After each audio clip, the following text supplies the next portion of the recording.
uppercut, uppercut, sonic boom!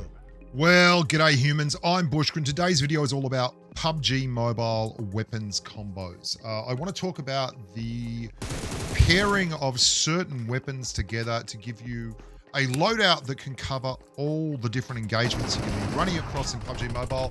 And I want to kind of point out also, not kind of, I'm going to point out some of the things that have changed a lot in PUBG Mobile in the past couple of patches, probably since about patch 2.0, where certain buffs and certain weapons have undergone such huge amounts of buffs that they have become very much the meta. And these combos are what interests me the most. These are the combos I'm going to talk about. Not so much like, we all know about the 5.56 AR and a bolt action rifle. I mean, that's not exactly rocket science. It's the combo that's been the most popular for me in game for an awfully long time. You get to spray with one and then you get to belt with the other, and it works against people pushing in cars, it works against people hard peeking windows, and that's a really, really good thing. But that's a standard combo. Another combo you might know very well is the Mortal, the DP28 and AKM. That's a combo that went out of fashion for quite some time as other weapons got buffed and the DP28 copped a bit of a nerf and the AKM fell behind, but is now right back in the thick of things. And finally, I want to mention the AUG. The AUG, I'm not really going to include it in a whole lot of stuff because the AUG is a combo all on its own and you can run absolutely anything with an AUG. And if you pick an AUG up, you're happy days. I still find AUGs in crates and it baffles me. And then I kill the person who took the crate and they've got an M416 and a UMP or something like that. And I'm like, well, the AUG's pretty much better at everything in the game than those two weapons. And yeah, like 937 meters a second bullet speed, 43 base damage versus the 40.9 of a M416. Better recoil than an M416, faster rate of fire than an M416, faster time to kill than a UMP, able to hip fire, able to do everything. Like, there's no weaknesses with an AUG, right? So that's not really going to be a big feature. The three areas that I'm going to focus on here in terms of what your loadout needs to cover is close quarters combat, or CQC, and in PUBG Mobile, that's probably around about anywhere that you're going to be hip firing. ADSing is mid-range, like from about 30 meters in. This is your hip fire range. You want to be hip firing with those kind of engagements. And the long range is stuff that you see with sniper rifles and DMRs and some sprays in open fields. And that's kind of like 150 plus. Okay, and 150 plus is a whole different range itself. Like, you can still spray with certain weapons like M416s or DP28s out at that range, but it becomes less and less effective as you go further out. Anyway, let's talk a little bit about this. Oh, one final thing. You're going to see a gun pop up a few times here, and that is this weapon here, the UMP. The reason the UMP is going to pop up is because it has the most godlike hipfire, and the way PUBG Mobile works really rewards these desync hipfire peaks. You can see I've got 162 ping on these peaks. That means that by the time they're receiving the signal that I've peaked, I'm already either back in cover or they're dead. And that's what the UMP does. It's able to be very, very accurate in its hipfire, while being very, very effective at clearing targets quickly. Unlike a Bison or something, it genuinely has a superb time to kill.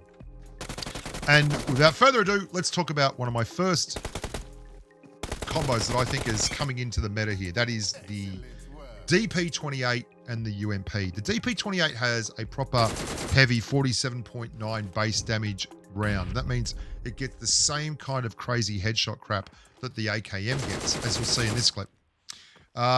It's also very, very good at range for a full auto weapon, that is. Obviously, it's certainly not an AWM, but you can reach out and touch people like that. And because it has 47 rounds and is much improved in CQC, it is very, very capable as a switch weapon. In fact, it's more than capable. It's actually one of the better switch weapons in the game. It's very good to have on a switch. The UMP, as we know, is completely broken and does all kinds of crazy stuff. And that leads us into another combo that is very, very good right now. And that is UMP and Mini 14. Now, the UMP is a very easy weapon to run, and the Mini 14 is buffed out the yin-yang. It's had damage buffs. It's had recoil buffs.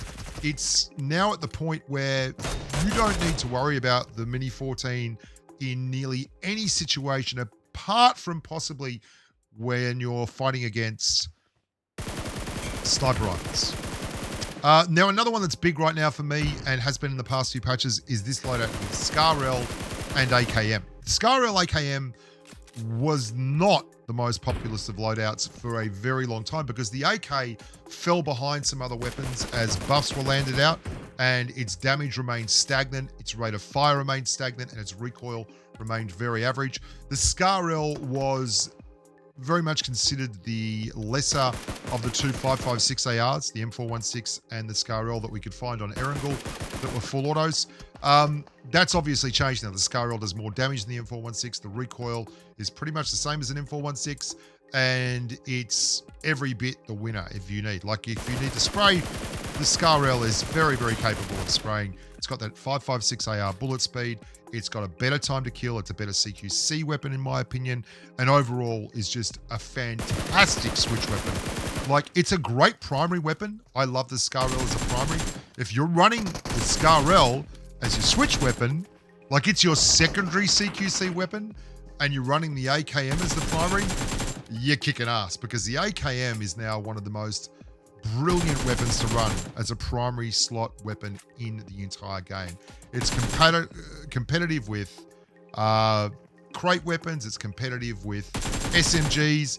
Its limb damage buff, it does 32.4 base damage to a limb shot, has made it a favorite of one and all. Like, you can hip fire with this and not hit the headshots or the center mass shots.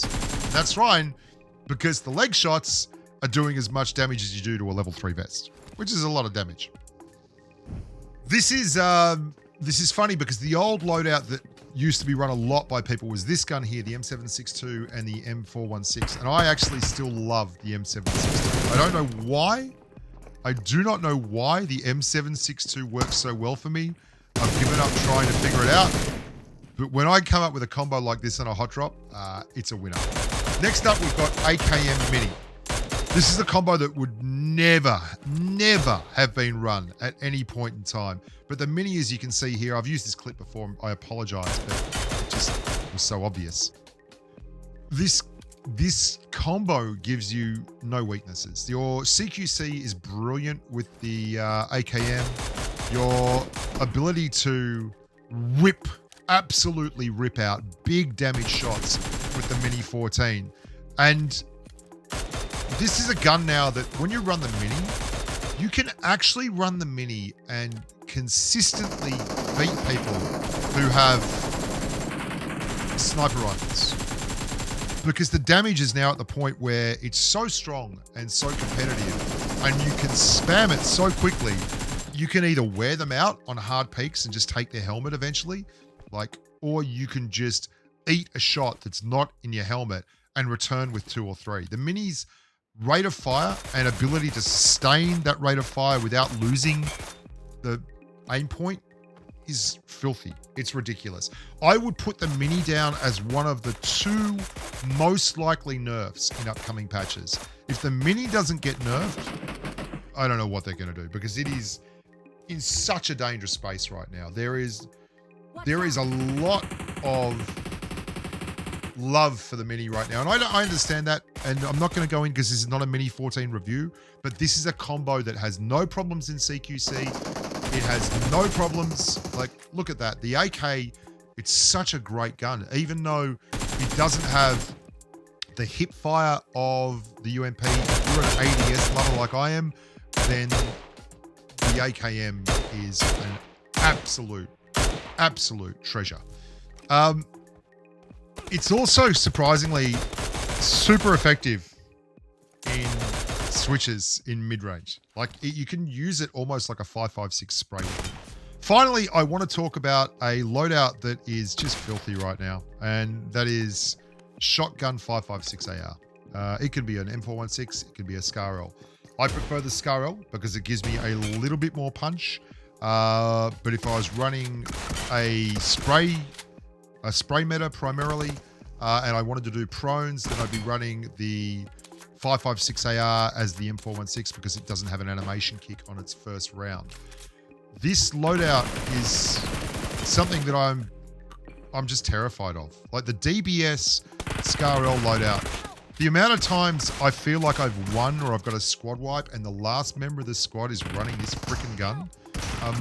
Honestly, like put it back in a crate. It's just disgusting. It's absolutely disgusting. It works with all of them, Pumpy, S12K, over under, but the DBS is such a freak of nature right now. And the 5.56 ARs are so strong that you can cover off on so many bad situations. The thing that the shotgun gives you that none of these other weapons give you is in CQC, a shotgun can one shot, like to the point where if you're desync peeking and you've got no health, the shotgun is what you want to run. It's a lifesaver. Now, it's no guarantees, but having a weapon that can deliver when you're on this kind of hit point level is pretty spectacular. So let's recap those if you want a little bit of a hand. Some great combos to run in the current meta. UMP DP28, brilliant. 5.56 AR and shotgun, absolutely gorgeous. Wonderful stuff. Mini 14 and AKM, another absolute cracker. I'm Bushka. Thank you so much for watching. I hope you're doing well. If you would do me the favor of sharing the video if you think it's worth sharing, and maybe just hitting the like button. I do a lot of work to get the stats and everything in the game and to come up with these videos, and we've been on the grind. We're doing daily content, and I hope you're enjoying the daily content. If you're not, why not? What's wrong with you? Thank you to all the patrons who help out on the streams, who moderate the channel, who help me get the content, the footage, who help me research all the stats. And yeah, without you guys, none of this would be possible. Look after yourself, stay safe on the battlefield, and until next time, bye for now.